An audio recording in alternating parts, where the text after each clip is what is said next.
மகன் அன்புமணிக்காக இந்த விஷயத்த சொல்றாரு.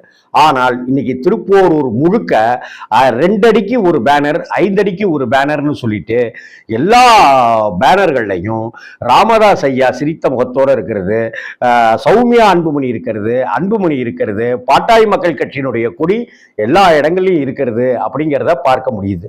இது அப்பாவோட பேச்சை இப்பயாவது கேட்கக்கூடாதா அப்படிங்கிற மாதிரி தான் பொதுமக்களா இருக்கட்டும், வன்னிய பெருமக்களா இருக்கட்டும், வருத்தத்தோடையும் ஏக்கத்தோடையும் துக்கத்தோடையும் தலையில அடிச்சுக்கிட்டு, ஏன் இந்த புள்ள இப்படி இருக்குது, யார் கூட ஏதோ கூட்டு, அதாவது கூடா நட்பு கேடா முடியும் அப்படின்னு ஒரு பழமொழி இருக்குல்ல, அது மாதிரி யார் கூடயோ சேர்ந்துட்டு இந்த புள்ள நேத்தி வரைக்கும் நல்லா தாங்க இருந்துச்சு, இன்னைக்கு ஏங்க இப்படி புத்தி பேதலிச்சு இப்படி எல்லாம் பண்ணுது அப்படின்னு எல்லாருமே உண்மையிலேயே ரொம்ப வருத்தப்படுறாங்க.